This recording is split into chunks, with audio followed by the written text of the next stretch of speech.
All right, now we'll claim another victory here. As you know, a few weeks ago in the hot seat on this program, Meg Whitman, the Republican candidate for governor, wouldn't seem to commit on Proposition 23. Now, Proposition 23 is a definite yes on your November 2nd ballot. It will stop the Global Warming Final Solutions Act in its tracks. And many of our listeners signed the petitions to get it on the ballot. It's well known to most of our audience, but I'm just giving a brief recap. Well, the problem with Meg Whitman is she wasn't taking a position on it. Well, and then when she came on our show that day, she finally said, in all likelihood, I will vote no on Prop 23. Now, you know what in all likelihood means, according to the dictionary definition? Yeah. I looked it up. It means with considerable certainty, without much doubt.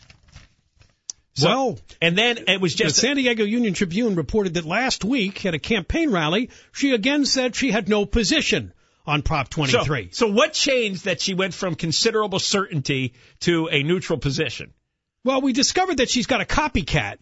That's Carly Fiorina, the Republican senatorial candidate against Barbara Boxer. Because in the debate the other night, after being pressed, she finally said, I have no position on Prop 23. And again, this was a reporter from La Opinion who asked her a simple question. It took 3 minutes to get there. Do we have that clip still, Clay? Of Carly Fiorina? Of the response? I can tell you what the question was. The question was long-winded, but in the end, it was very simple. Are you a yes or a no on Prop 23? And do you believe that climate change is man-made or just the weather? Yeah, and it was a direct question. And she should have been able to respond to it in about 20 seconds. And for some reason, and this is the core of my frustration with Republican candidates, they will not speak clearly on certain controversial issues. The Democrats do. Weaselly. The Republicans give these weaselly answers. Meg Whitman's doing it. Carly Fiorina is doing it.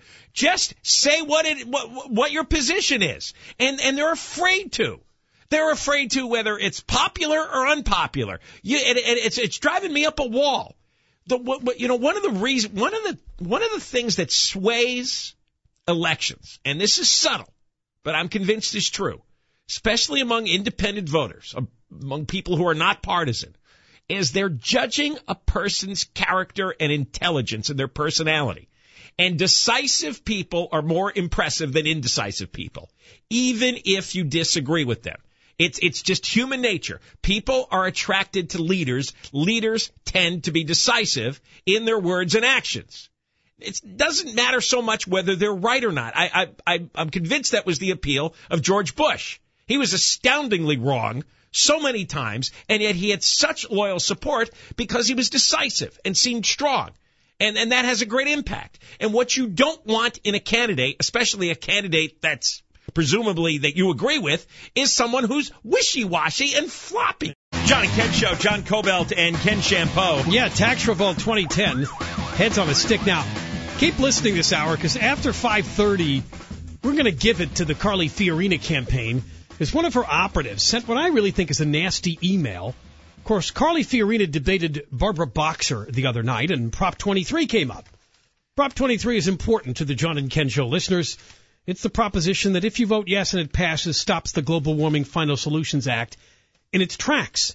Now, we're going to play back the question that was given to Carly Fiorina about her position on Prop 23, because that's worth hearing again, especially since it came from a La Opinion reporter. And then we're going to analyze it, and then we're going to tell you what happened today, because apparently the Fiorina campaign has put out Carly's positions on the November 2nd ballot for all the propositions, which include 23, and the word support is on this press release. But why didn't she do it 2 nights ago when she was asked the question directly? There you go. Therein lies the real question. And then when you read this email, you'll see why we're mad from this operative that was sent to our show. And Los Angeles Times reporter is crediting us with beating Fiorina into taking a position. Just take a position. Pick one. And stick to it for a week or two. It's not that hard. Now we turn our attention to Carly Fiorina. First, what we're going to do here is play for you once again a clip from the Fiorina Boxer debate the other night. Now, John, when you've had enough of Carly Fiorina's answer, you can say so, and then we'll skip ahead to a follow-up question. This is important because this questioner from La Opinion which kind of surprised me. She did have an immigration question, but she also asked the candidates about Prop 23, which is the Global Warming Final Solutions Act suspension proposition. That's right. You'll hear Prop 23. That's what you want to vote yes on, because it suspends AB 32, which is the Global Warming Act that's going to kill everybody's job. And then what we'll do after we play this, and you'll listen carefully, and you'll finally get Fiorina's answer to her position on Prop 23, we'll read you a snotty email that was sent to the John and Ken Show from a Fiorina operative. So let's do this. Your campaign put out an ad some time ago that seemed to equate global warming with the weather. You have also said that you think AB 32, the anti-global warming measure in California, it's a job killer and should be suspended. There is a proposition now in the ballot in California, Prop 23, that would do just that. And I'm not sure you have taken a position on that, so I have a double question. What is your position on Prop 23, and do you think global warming is real, or is it just a problem with the weather? You know, the ad that you are referring to was really talking about national security and what are our priorities for national security. And I think that's a very legitimate question to be asked of Senator Boxer, who has been campaigning since 1992 on cutting our military budget in half, who believes that terrorists should be given the constitutional rights of U.S. citizens. It's now running through farmland. That is what that ad was about. We should always have the courage to examine the science, but just all ran over a cow. Scientists agree on this.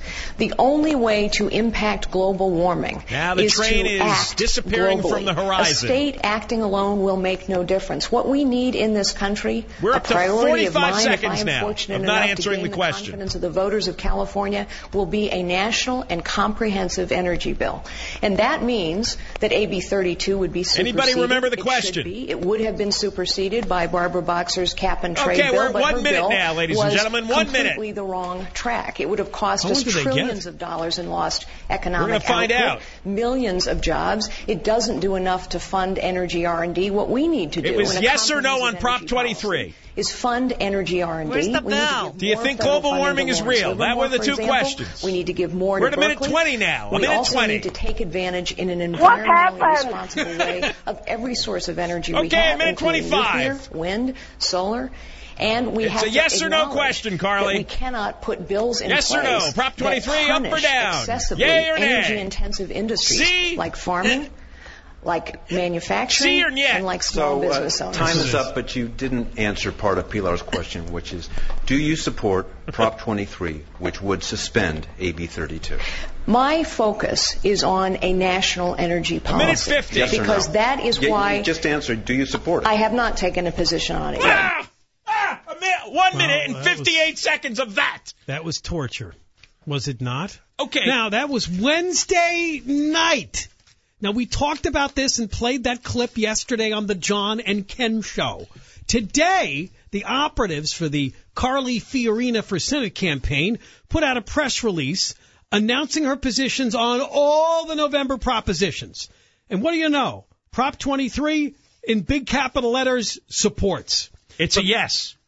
Well, that would seem so, yeah, supports. But listen to this email from one of Carly Fiorina's operatives to our producer, Ray, just a couple of hours ago. And by the way... And the time of this is important. Yeah, 3:11 p.m. this went out. Carly for California. Carly Fiorina announces positions on statewide ballot measures. Today, 3:11 p.m. Okay, and then she sent us an email at 3:41. Because in that segment at 3:41, we were discussing how Carly Fiorina didn't answer the question the other night. And now she finally issued a press release saying yes. We were in the act of telling the world that Carly Fiorina now supports Prop 23. Fiorina was twisting us into Whitman knots, okay, over the same issue, Prop 23, which is driving us crazy. All right, now, this is what the operative named Julie wrote to our producer, Ray, at 3:41 p.m. today. Hey, Ray, listening to the show, I guess you all didn't see this earlier today. Earlier today. It was 30 minutes earlier. Half an hour, yeah. Yeah, but Carly took a position on every single prop today, including 23. Can you let John and Ken know so they stop providing inaccurate info to your listeners?